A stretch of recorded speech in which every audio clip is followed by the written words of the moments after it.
cultural appropriation. That's a fun buzzword in 2018. Help me understand it.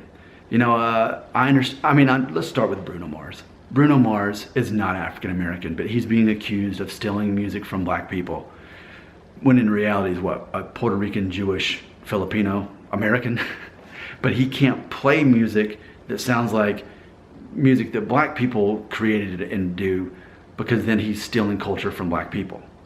So what exactly does music sound like if it is from a guy who's Filipino, Jewish, Puerto Rican? What is that music supposed to sound like?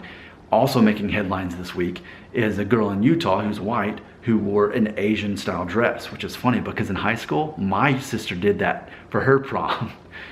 And we're not actually Asian. Of course, that was back in 2002, so no one cared. But it's 2018 and now that makes headlines. This whole idea of cultural appropriation. So I guess what I'm wondering is, are some people immune to it? In theory, like for me, you look at me like, oh yeah, you're a white guy. Well, true, but now thanks to my heritage DNA test, we can also know altogether, you're looking at someone who's about a third German, French, someone who's about a third Spanish, someone who's about a fifth Native American via Mexico, Central American, you know, someone who, according to my mom's test, I'd be something like 7% Sephardic Jewish, about 7% West Asian, which specifically would be Iran, Iraq, Turkey, you know, and then according to my mom's test, 1% African. So I've got all these things going on. So I have to think, okay, as a white guy who has all this in my DNA, what can I do that's not offensive to the things that I'm not? So I guess I have to think, okay, who's people that I can't offend? I could offend Asians because I'm not Asian. I mean, Native American via Mexico, ancient DNA probably goes back to Asia, but as far as like modern Asia, okay, I'm not Asian. I'm not like India, from the country of India.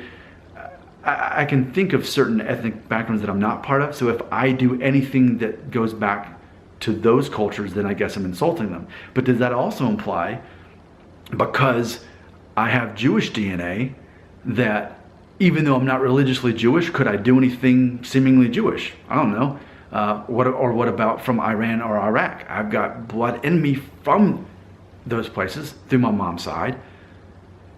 But if I do it in a way that's not mocking those places, could I wear a hat from a certain country that I have in my DNA somewhere? On the Central American side, nearly a fifth of my DNA, or a little over a fifth of my DNA, roots back to ancient Mexico. So can I, or do I become a stereotype? Can I admit that I love hot peppers and spicy peppers? By saying that, am I insulting my Mexican ancestors? Or is it just, does that make sense? It's so messy of a concept, this idea of cultural appropriation, because it becomes the question, well, what can I do that's not offending that other group? Now, here's what I think is funny. Is the other group really offended, or is it just 1 out of 10 people that are actually offended? I heard, and you can check this out, apparently with the Washington Redskins, they did a poll and only 1 out of 10 people that were Native American were actually offended by the name. The other people didn't care. And I've noticed that on my channel, a lot of times if I make any kind of generalization about a race or ethnicity at all, no matter how weak of a generalization it is, someone will call me a racist, a Nazi, a bigot. They'll call me names like that. And I always follow up for, you know, maybe they're saying, well, you said something was stereotypical about Jewish people.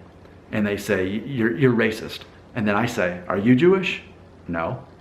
But I actually am, I have Jewish ancestors.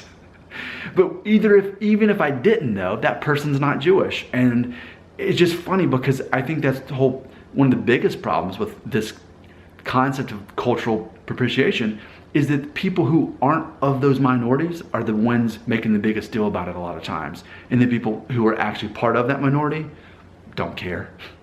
You know, I'll close with this one. Even the fact that I say black people, I used to say African American, and then I realized I've asked people on my channel, hey, am I supposed to say that you're black or African American?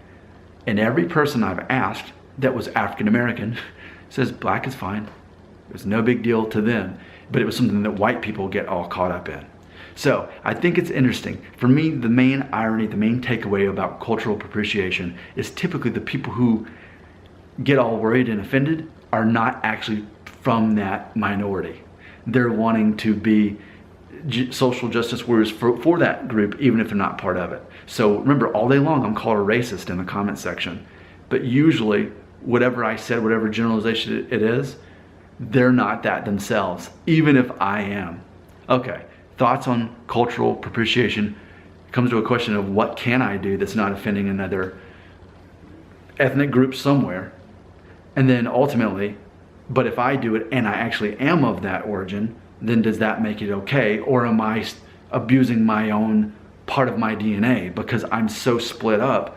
What can I do? What can I be? What can I say? You be the judge. Comments, do it.